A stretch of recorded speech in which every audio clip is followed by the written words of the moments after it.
September 12th, Majed El Shafie. Welcome to 365 Christian Men, where every day we aim to inspire and encourage with real-life stories about men. Majed El Shafie founded One Free World International, an organization devoted to supporting and speaking for persecuted people around the globe. He works to persuade world leaders to change the way they treat Christians, women, and other minorities. Today's story takes place back when Majed still lived in Egypt. He had converted to Christianity, and the persecution hit him fast and furious. Because he was from a prominent legal and political family, Majed tried to work within the Egyptian system to reform the country's human rights policies. But because he was a Christian, he would not turn over the names of the other Christians. As a result, when Majed was 22, he was arrested, tortured, and condemned to death. Wait until you hear what happened next. Godly defiance may bring persecution. Be strong. When Egyptian police broke into Majed's home, dragged him to the police station, and demanded the names of his co-workers, Majed refused to tell them. With others, Majed had founded 2 underground churches, a Bible school, a small clinic, and a newspaper. And he had exposed the injustices against religious minorities. He wasn't about to reveal anybody's name.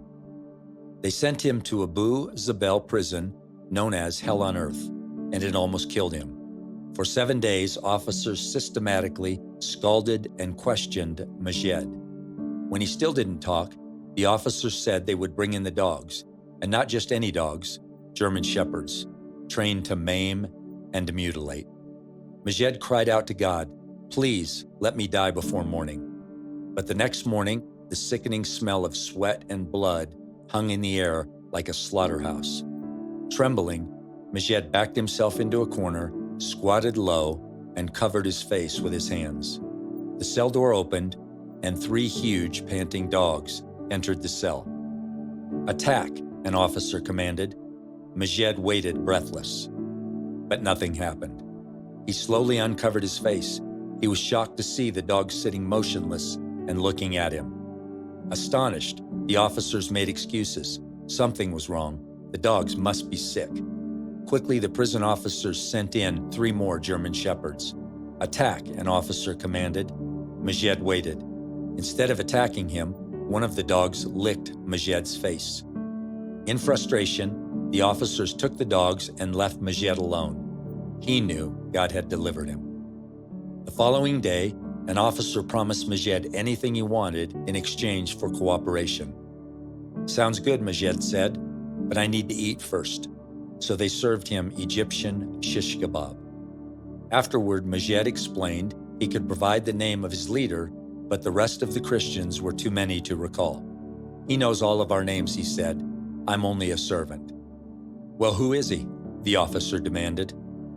"Jesus Christ. If you can catch him, catch him." The officer knocked Majed across the room and then sent him to be crucified. They sliced his shoulder to the bone and poured in lemon and salt. They tied him to a wooden cross, and he hung upside down more than 2 days and blacked out. He later awoke in a hospital. They accused Majed of trying to start a revolution, trying to change the state religion, and worshiping and loving Jesus Christ.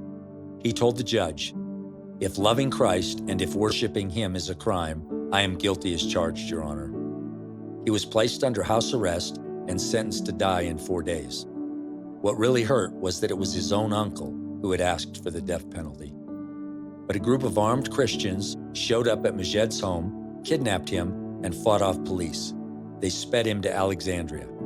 "You must leave the country," they told him. "You can no longer stay in Egypt." Majed hid with a Bedouin family in a port city, and he kept a close watch on the border patrols on the sea. Finally, Majed stole a jet ski and crossed a narrow stretch of the Red Sea. He knew Israeli and Egyptian patrols wouldn't crossfire, so he evaded Egyptian gunfire by maneuvering between them. He surrendered to the Israeli authorities, and they protected him until he obtained political asylum in Canada. Daniel chapter 6. 16 through 21. So the king gave the order, and they brought Daniel and threw him into the lion's den. At the first light of dawn, the king got up and hurried to the lion's den. When he came near to the den, he called to Daniel in an anguished voice, "Daniel, servant of the living God, has your God, whom you serve continually, been able to rescue you from the lions?" Daniel answered, "May the king live forever. My God sent his angel, and he shut the mouths of the lions. And when Daniel was lifted from the den, no wound was found on him, because he had trusted in his God." Be encouraged today that when persecution comes, God is your defender. If loving Christ were a crime, would you be found guilty as charged? Godly defiance may bring persecution. Be strong. Hello, this is Michael Borner with Mission 17, and I'll tell you these stories. I can't stop thinking about Majed's age, 22. At 22, most of us are still figuring out what we believe, what we want to do with our lives, or how to take our faith more seriously. But at 22, Majed El Shafie had already planted 2 underground churches, started a Bible school, launched a newspaper, and stood up to a government that was torturing Christians. And when they came for him, when they arrested him and they beat him and they condemned him to death, he didn't break. He didn't betray his brothers and sisters, and he didn't deny Jesus. He didn't fold. He stood strong. And when they unleashed not 1, but 2 sets of trained attack dogs to tear him apart, God honored his sacrificial faith and kept the ferocious dogs from touching him. I love this part. One even licked his face. And like Daniel in the lion's den, Majed walked out untouched by what should have destroyed him. And we have to ask ourselves, could we have done that? Could we have done even a fraction of that now? And when we get shaken by rejection or discomfort or inconvenience, when Majed endured pain we can't even imagine, he gave up safety, reputation, comfort, everything, because he knew Jesus was worth it. And we live today in a soft time of soft chairs, fast food, and faith that too easily fits our schedule. But what if the call of Christ doesn't fit? What if it costs? What would our faith look like if we were tested? Would we stand like Majed did? Let this encourage us and even unsettle us. Let his faith inspire us. Let his love for Jesus call us deeper. If loving Christ was a crime, would we be found guilty? And who shall separate us from the love of Christ? And I looked it up. Majed is about 50 plus years old now, and he is still pressing in for Jesus. So let's be inspired by his faith and his story today.